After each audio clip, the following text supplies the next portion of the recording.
Hi friends, అందరూ ఎలా ఉన్నారు? బాగున్నారా? ఈరోజు ఎంతో స్పైసీగా రొయ్యల కర్రీ అయితే చేసి చూపిస్తాను మీకోసం. చాలా బాగుంటుంది. ఈ విధంగా ఒకసారి ట్రై చేయండి. ముందుగా ఎండు రొయ్యల్ని తీసుకొని దానికి ఉన్న తోకలని ముళ్ళులని తల బాగా తీసివేయాలి.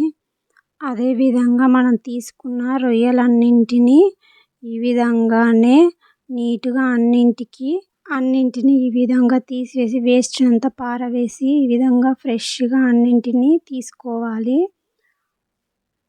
తర్వాత చింతపండుని తీసుకొని 1 గ్లాసు వాటర్ వేసి ముందుగా నానబెట్టుకోవాలి.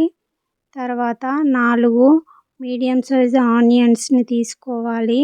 వీటిని వీలైనంత సన్నగా చిన్న చిన్న ముక్కలుగా కట్ చేసుకోవాలి. తర్వాత మనం గ్యాస్ ఆన్ చేసుకొని గిన్నె పెట్టుకొని మనం ముందుగా తీసుకున్న రొయ్యలను వేసి మీడియం ఫ్లేమ్లో వేయించుకోవాలి. ఈ విధంగా వేగిన తర్వాత వాటిని ఒక గిన్నెలోకి తీసుకొని అందులో వాటర్ వేసి బాగా చేతితోటి దాంట్లో ఉంటే డస్ట్ అంతా పోయే వరకు కడగాలి. కడిగి ఒక ప్లేట్లోకి తీసుకోవాలి.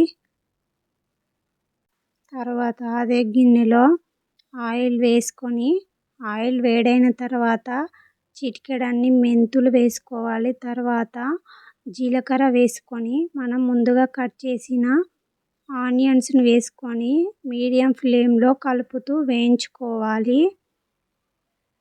తర్వాత మూత పెట్టి మధ్య మధ్యలో కలుపుతూ మీడియం ఫ్లేమ్లో వేయించుకోవాలి. ఈ విధంగా వేగిన తర్వాత 1/2 టీ స్పూన్ పసుపు వేసి అంతా కలిసేలా ఒకసారి బాగా కలపాలి. మళ్ళీ మూత పెట్టి మీడియం ఫ్లేమ్లో అడుగు మాడకుండా మధ్య మధ్యలో కలుపుతూ కొంచెం రంగు మారేంత వరకు వేయించుకోవాలి. ఈ విధంగా వేగిన తర్వాత అల్లం వెల్లుల్లి పేస్టు, అదేవిధంగా మీ టేస్ట్కు తగినంత కారం, తర్వాత తగినంత కల్లుప్పు వేసుకోవాలి. పులుసులకు కల్లుప్పు వేస్తే చాలా టేస్టీగా ఉంటుంది.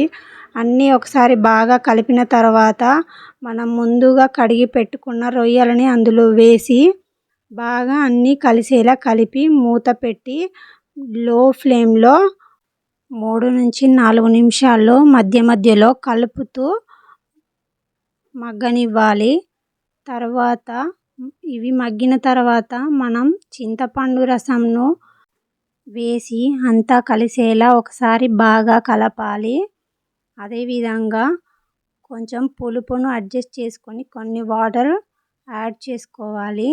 వాటర్ యాడ్ చేసుకున్న తర్వాత మూత పెట్టి పులుసు బాగా మరగనివ్వాలి. అందులో మరిగిన తర్వాత వేయించుకున్న జీలకర్ర మెంతుల పొడి 1/2 టీ స్పూన్ వేసుకోవాలి. తర్వాత పులుసు చిక్కగా రావడానికి 1 స్పూన్ ధనియాల పొడి వేసి అన్నీ కలిసేలా బాగా కలపాలి. ఒకసారి కలిపిన తర్వాత మూత పెట్టి 2 నిమిషాలు మీడియం ఫ్లేమ్లో మరగనివ్వాలి. తర్వాత మూత తీసి చూస్తే పులుసు చిక్కబడుతుంది. ఈ విధంగా తయారు చేసుకున్న రొయ్యల పులుసు వేడి వేడి అన్నంలోకి చాలా టేస్టీగా ఉంటుంది. మీరు కూడా ఈ విధంగా ఒకసారి ట్రై చేయండి.